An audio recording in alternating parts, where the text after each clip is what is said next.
crude brutality of these days. Poirot turned into the courtyard of his block of flats. As always, his heart swelled in approval.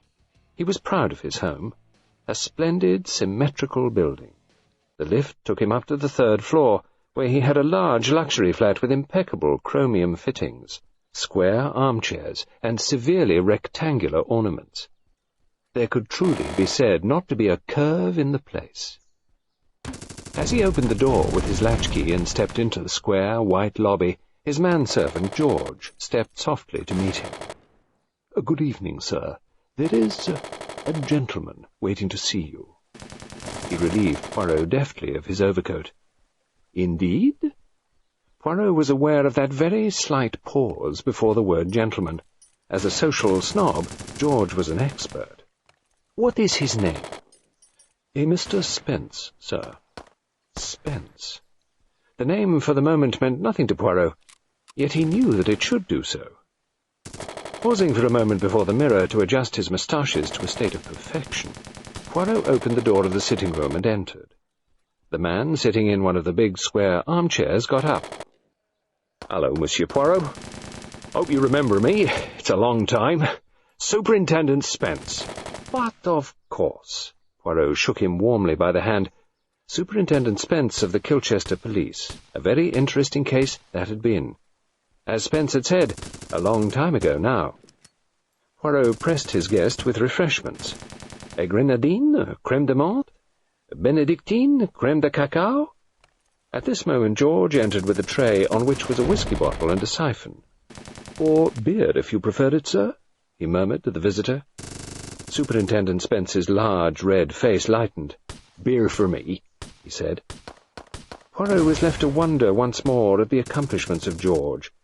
He himself had had no idea that there was beer in the flat. It seemed incomprehensible to him that it could be preferred to a sweet liqueur.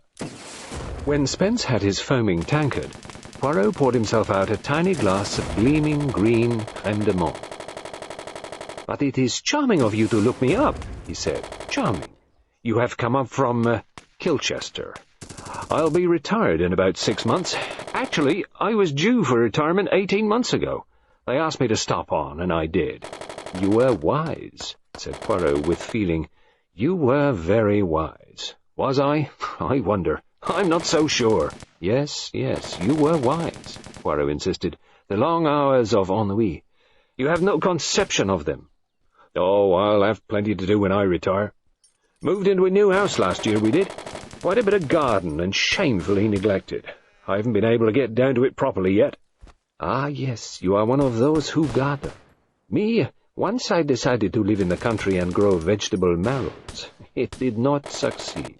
I have not the temperament." "You should have seen one of my marrows last year," said Spence with enthusiasm. "Colossal! And my roses? Oh, I'm keen on roses. I'm going to have—" He broke off. "That's not what I came to talk about." No, you came to see an old acquaintance. It was kind. I appreciate it." "There's more to it than that, I'm afraid, Monsieur Poirot. I'll be honest.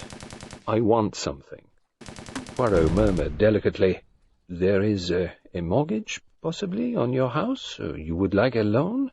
Spence interrupted in a horrified voice. "Oh, good Lord! It's not money. Nothing of that kind." Poirot waved his hands in graceful apology. "I demand your pardon."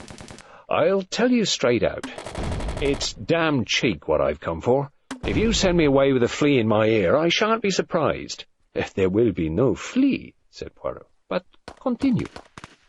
"It's the McGinty case. You've read about it, perhaps?" Poirot shook his head. "Not with attention. Mrs. McGinty, an old woman in a shop or house. She is dead, yes? How did she die?" Spence stared at him. "Lord," he said, "that takes me back. Extraordinary. And I never thought of it until now." "I beg your pardon?" "Oh, nothing, just a game. Child's game. We used to play it when we were kids. A lot of us in a row, question and answer all down the line. Mrs. McGinty's dead. How did she die? Down on one knee, just like I. And then the next question. Mrs. McGinty's dead. How did she die? Holding her hand out, just like I. And there we'd be, all kneeling and our right arms held out stiff, and then you got it. Mrs. McGinty's dead. How did she die? Like this. Smack. The top of the row would fall sideways. Down we all went like a pack of ninepins. Spence laughed uproariously at the remembrance. Takes me back, it does. Poirot waited politely. This was one of the moments when, even after half a lifetime in the country, he found the English incomprehensible. He himself had played at cache-cache in his childhood, but he felt no desire to talk about it, or even to think about it. When Spence had overcome his own amusement, Poirot repeated with some slight weariness, "How did she die?" The laughter was wiped off Spence's face. He was suddenly himself again. "She was hit on the back of the head with some sharp, heavy implement. Her savings, about £30 in cash, were taken after her room had been ransacked. She lived alone in a small cottage except for a lodger, a man of the name of Bentley, James Bentley. Ah, yes, Bentley. The place wasn't broken into, no signs of any tampering with the windows or locks. Bentley was hard up, had lost his job and owed 2 months' rent. The money was found hidden under a loose stone at the back of the cottage. Bentley's coat sleeve had blood on it and hair, same blood group, and the right hair. According to his first statement, he was never near the body, so he couldn't have come there by accident. Who found her? Well, the baker called with bread. It was the day he got paid. James Bentley opened the door to him and said he'd knocked at Mrs. McGinty's bedroom door but couldn't get an answer. The baker suggested she might have been taken bad.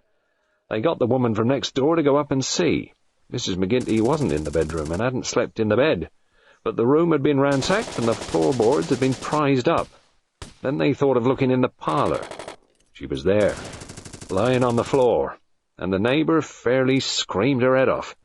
Then they got the police, of course. And Bentley was eventually arrested and tried? Yes.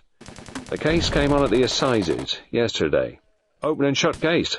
The jury were only out 20 minutes this morning. Verdict? Guilty. Condemned to death. Poirot nodded.